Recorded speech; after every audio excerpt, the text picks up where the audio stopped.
Bonjour à tous, que la paix du Seigneur soit avec vous. Soyez tous bénis au nom de Jésus-Christ.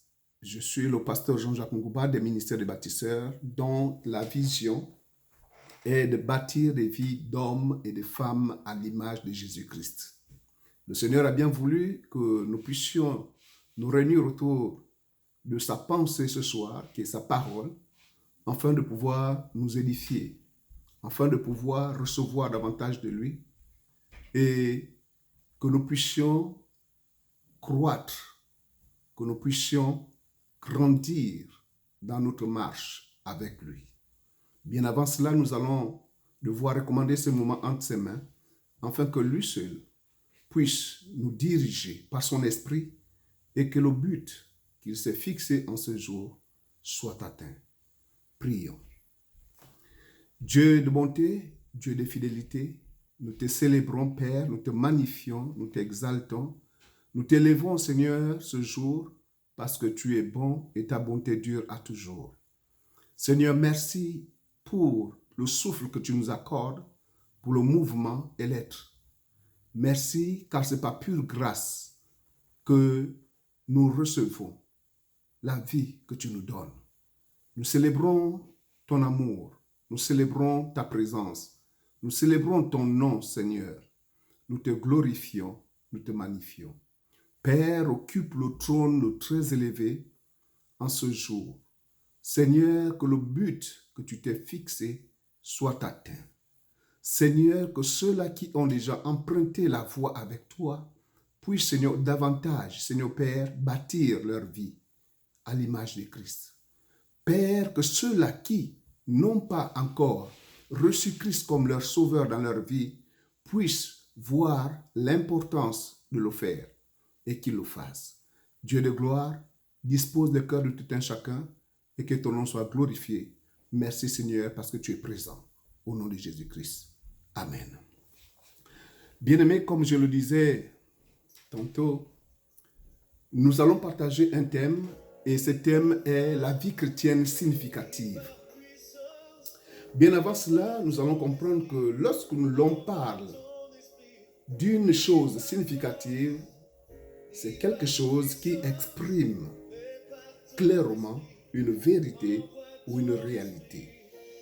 Et quand il s'agit de la vie chrétienne significative, il est question ici d'une vie qui, en fait, traduit, exprime ou proclame plus que quelque chose. Nous allons comprendre pourquoi nous disons plus que quelque chose. Donc, la vie chrétienne, elle traduit, elle proclame et elle exprime un style de vie émanant du Seigneur Jésus-Christ. Et notre bien-aimé, l'apôtre Paul, l'explique clairement dans le livre de Galates, chapitre 2, à partir du verset 20, dont nous allons lire ensemble. Il est dit ici dans Galates, chapitre 2, au verset 20, Paul qui parle, « J'ai été crucifié avec Christ. Et si je vis, ce n'est plus moi qui vis, c'est Christ qui vit en moi. Et si je vis maintenant dans la chair, je vis dans la foi au Fils de Dieu, qui m'a aimé et qui s'est livré lui-même pour moi. » Nous comprenons ici que Paul est en train d'expliquer une vérité très profonde. Et cette vérité est que Paul déjà prend conscience que la vie qu'il menait était différente de la vie qu'il avait autrefois. Il dit qu'il a été crucifié avec Christ et que s'il vit maintenant, il ne vit plus par lui-même, il vit par rapport à cette vie qu'il a reçue du Seigneur. En fait, ici, Paul explique une manifestation de la vie du Seigneur au travers de sa personne. Donc, quand on parle de la vie chrétienne, c'est une vie, comme je le disais, qui traduit, qui proclame et qui exprime un style de vie émanant du Seigneur. Donc, le chrétien qui est censé mener cette vie chrétienne significative est en train de proclamer, par sa manière d'être, de faire, la vie qui reçoit du Seigneur ou qu'il a reçu du Seigneur.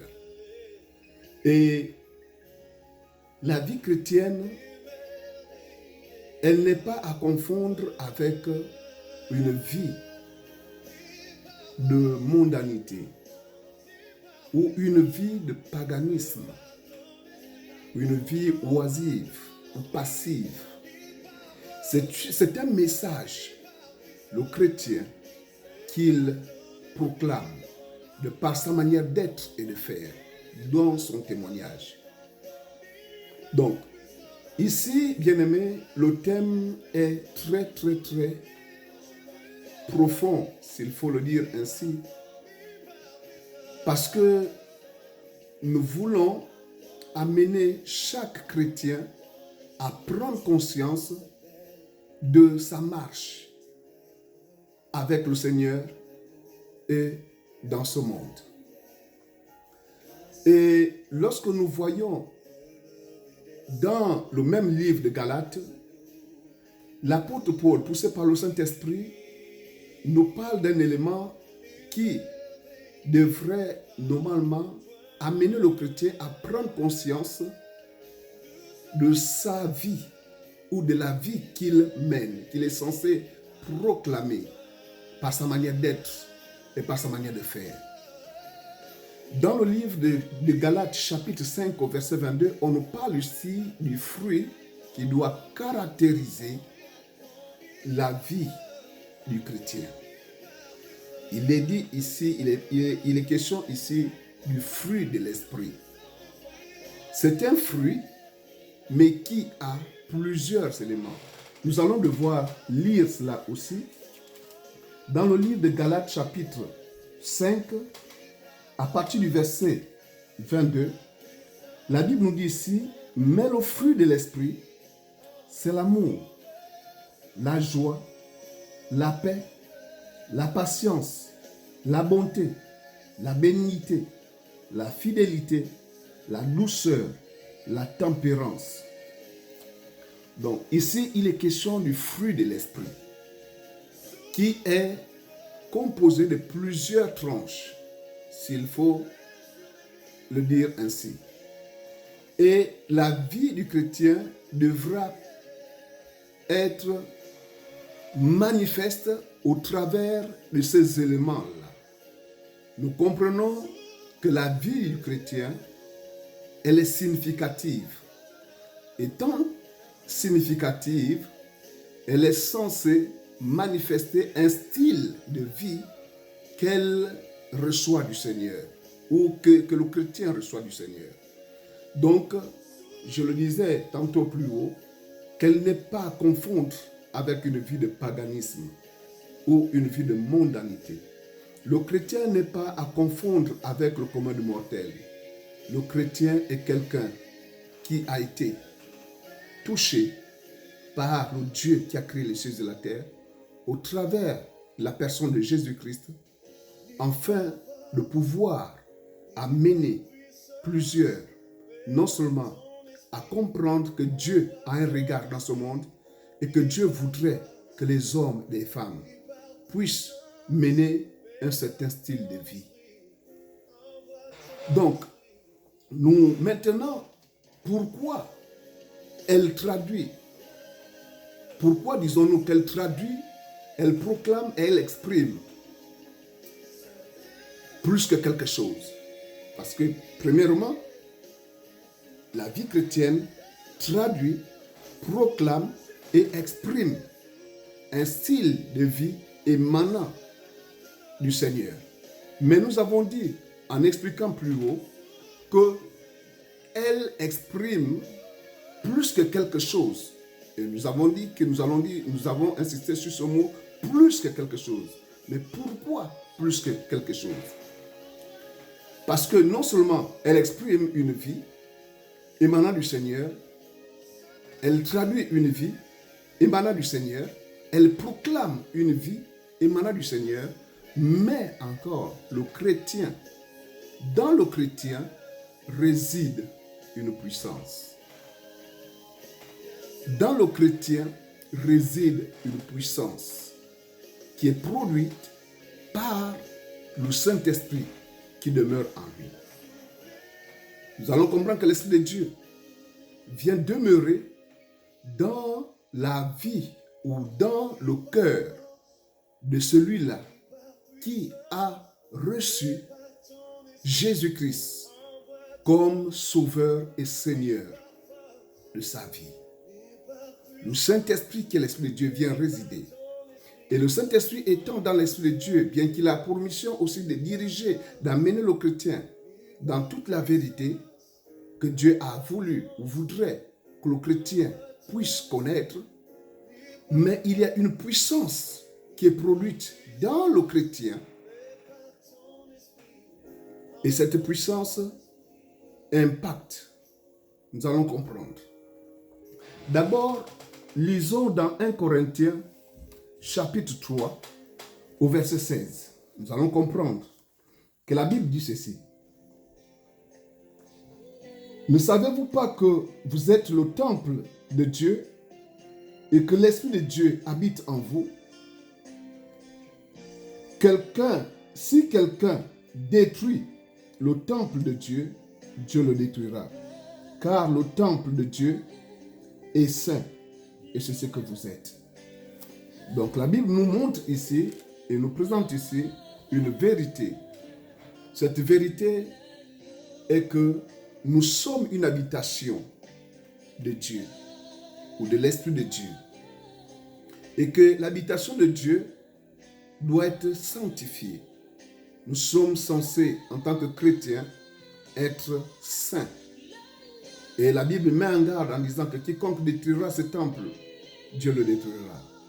Bien-aimés, au-delà de la marche, au-delà du fait que nous avons encore la possibilité de mener une vie tout en décidant de ce que nous devons faire ou ne pas faire, mais la Bible révèle qu'un jour, Dieu demandera des comptes à chacun d'entre nous. Donc, là n'est pas le sujet de ce soir, mais revenons sur notre thème qui est la vie chrétienne significative. Nous allons comprendre que le chrétien, dans sa manière d'être et de faire, dans son témoignage, impacte son environnement. Le chrétien impacte son environnement, bien-aimé. Et lorsque le chrétien impacte son environnement, alors son environnement, on dirait son entourage, va devoir réagir, face à cet impact. Cet impact qui est un impact pour le chrétien, un impact positif.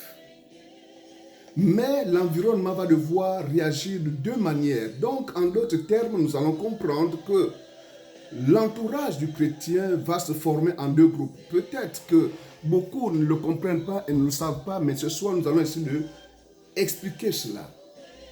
Donc, dans cet impact, va se produire deux groupes de personnes à cause du témoignage.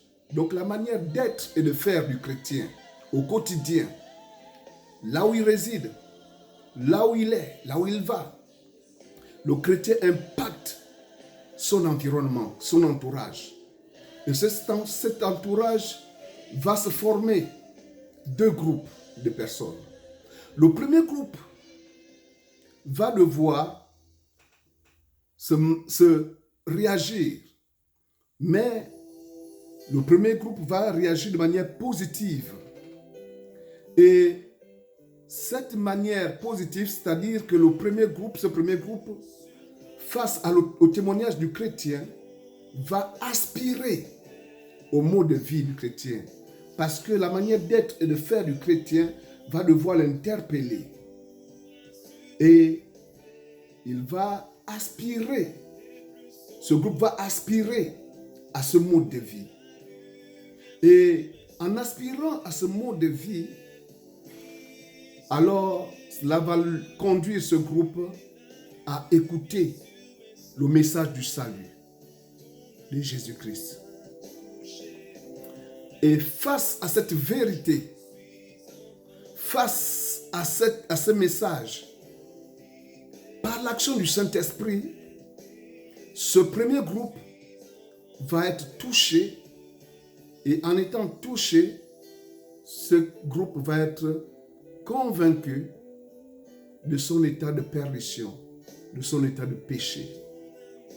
Étant devant cette vérité, alors, voyant sa perdition, ce groupe de personnes va devoir tendre ou saisir la main du Seigneur, qui est le fait d'accepter Jésus-Christ comme Sauveur et Seigneur. Et en acceptant Jésus-Christ, va se déclencher quelque chose que l'on appelle, qu'on va devoir appeler ici, une transformation intérieure, un changement, un bouleversement qui va l'amener à la nouvelle naissance. Et ce groupe de personnes va devoir naître de nouveau.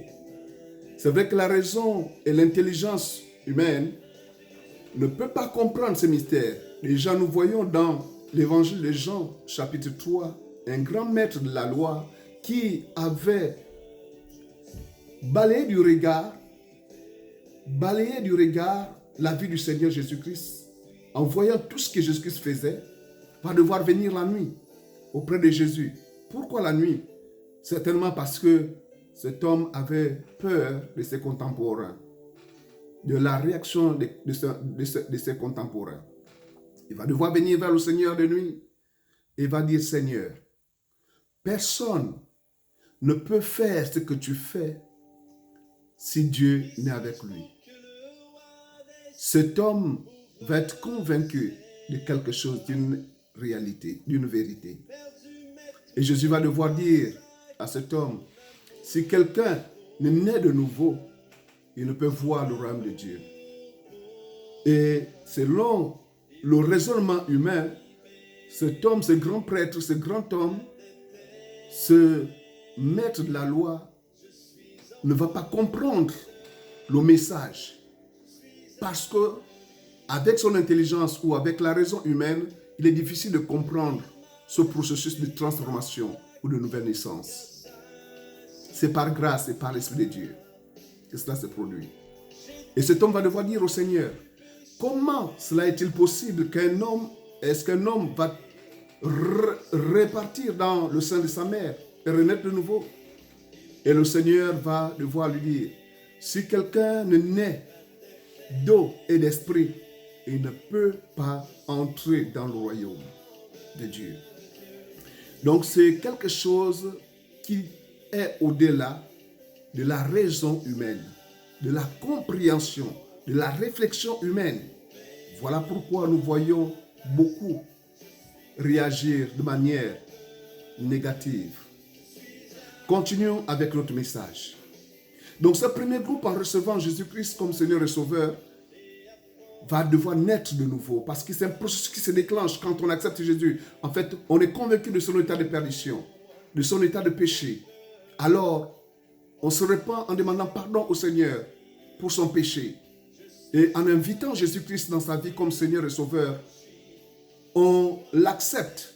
On accepte l'évidence, on accepte la réalité, on accepte la vérité que Jésus-Christ est venu sur ce bas monde, dans ce bas monde, mourir pour les pécheurs que nous sommes et nous réconcilier avec le Père. Et quand par la foi, nous croyons à cette vérité, alors nous recevons Jésus-Christ et quelque chose se déclenche au-dedans de nous, parce que l'action de Dieu dans nos cœurs par son esprit nous amène à une nouvelle naissance. Alors ce premier groupe va devoir recevoir Jésus-Christ et la vie de ce groupe de personnes va devoir changer. Et ce changement sur le plan extérieur se verra progressivement par la manière d'être et de faire de ces derniers, puisque ayant Jésus-Christ dans leur vie. Mais maintenant, nous passons au deuxième groupe de personnes, parce que nous avons dit que l'entourage du chrétien va devoir se scinder en deux groupes. Maintenant, le deuxième groupe, ce groupe de personnes face au témoignage du chrétien, face à cette manière d'être et de faire des chrétiens, vont tout simplement refuser, ou en refusant, en fait, ils refusent, ce premier groupe va devoir simplement refuser cette évidence. Comprenons ici que l'évidence est ce qui s'impose à l'esprit humain comme étant une vérité ou une réalité. Donc le premier groupe va devoir refuser simplement cette évidence qui vient s'imposer à leur esprit comme étant une vérité ou une réalité. Sans qu'il n'y ait besoin, sans qu'il ne soit besoin ici d'avoir une preuve quelconque ou une justification quelconque.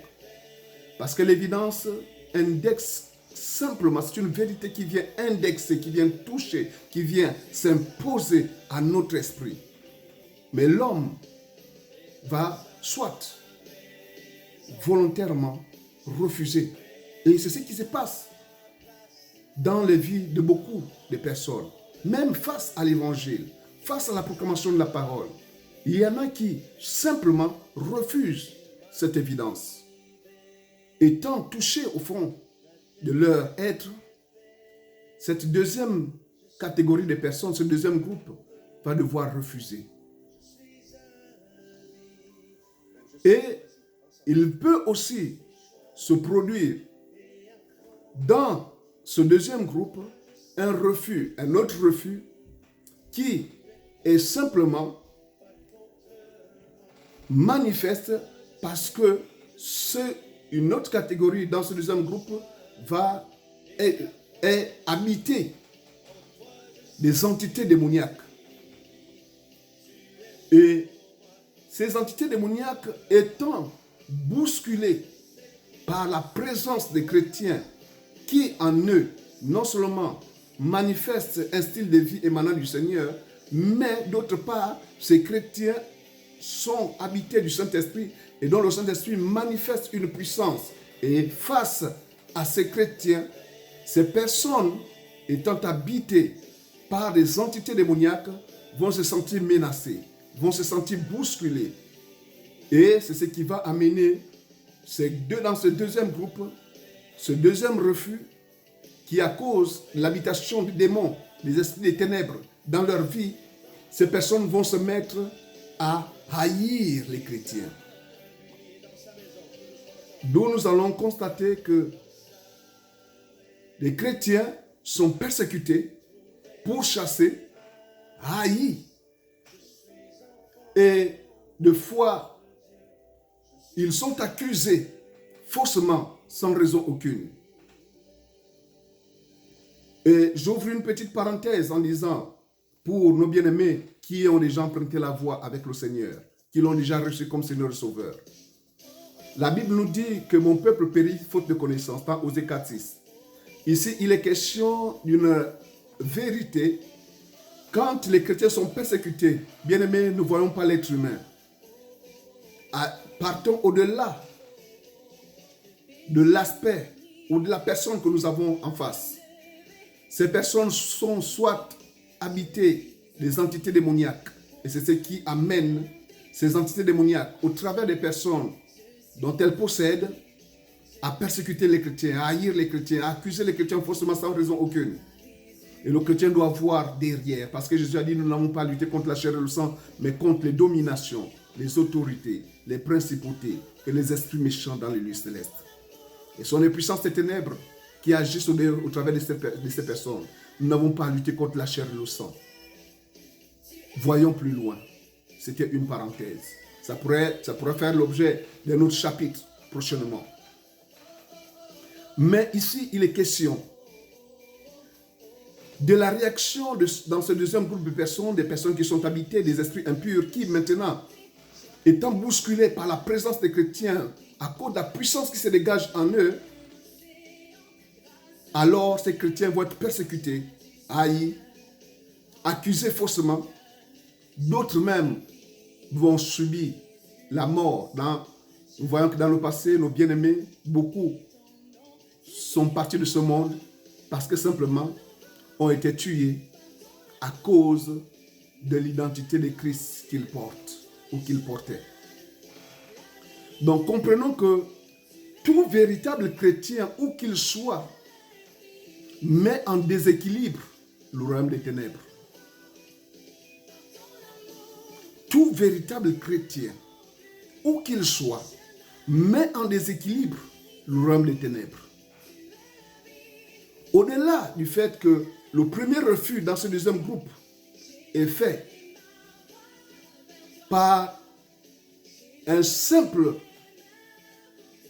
refus, s'il faut le dire, répéter pour éviter la répétition, un simple refus de l'évidence face au témoignage, au mode de vie du chrétien, sa manière d'être et de faire.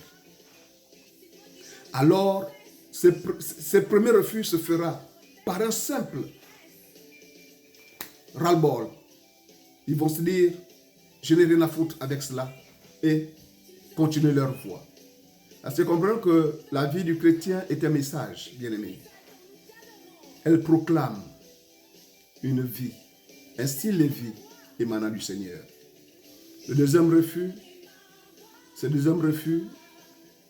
est dû au fait que les personnes dans ce deuxième groupe sont habitées des puissances, des entités démoniaques. Et à cause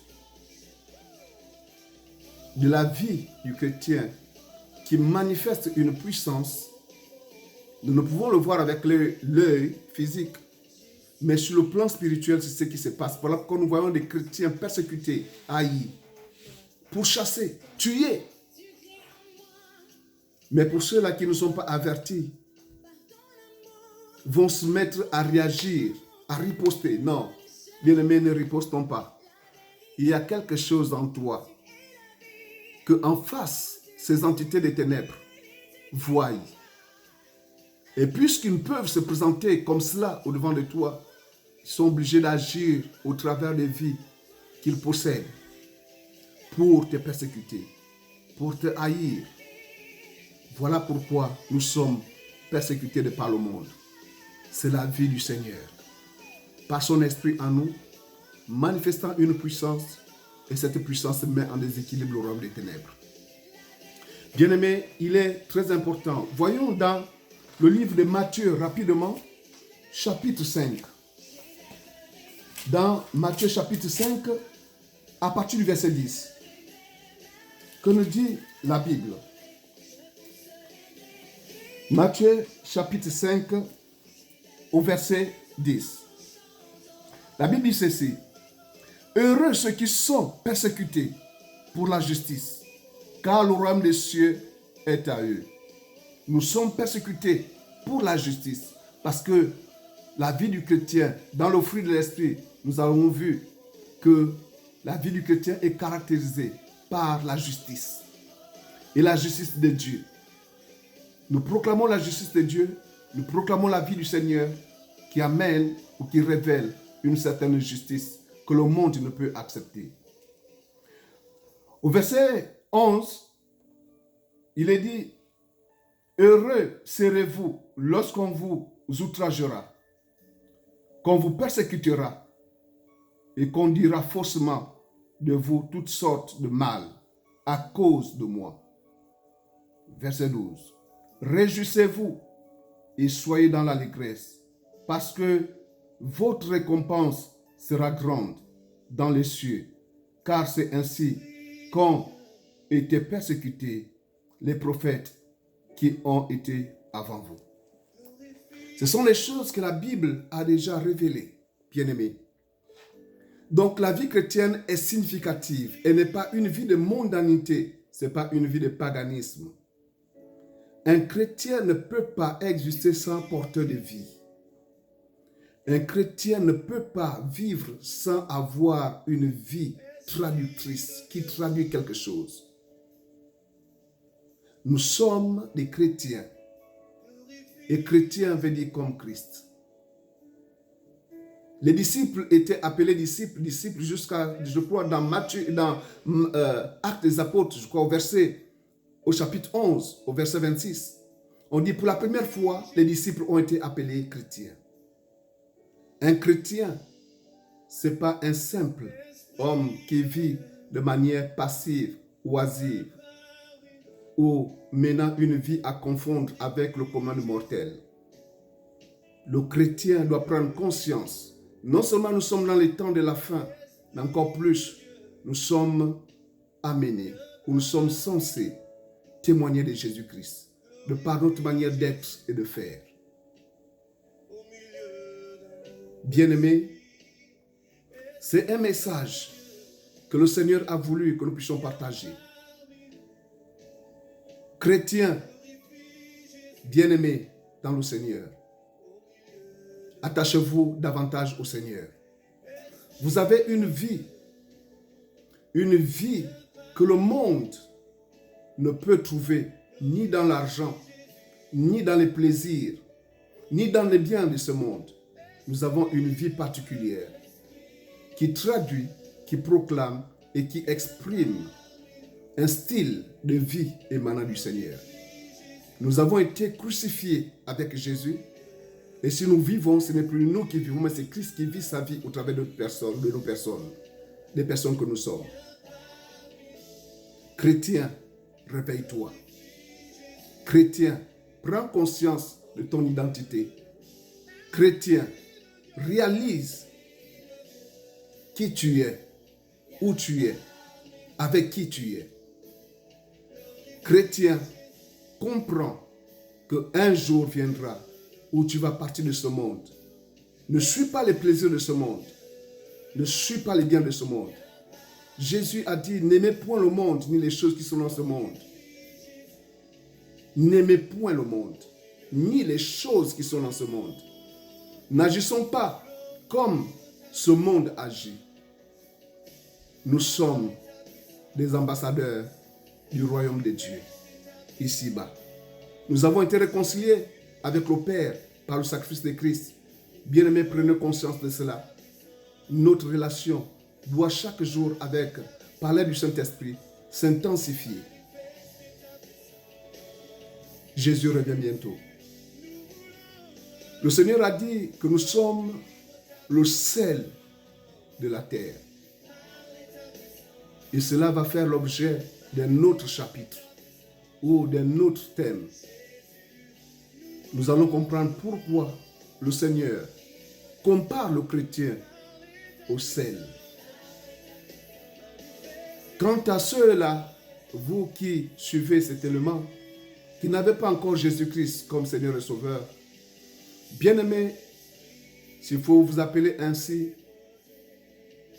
réalisez que Dieu vous aime.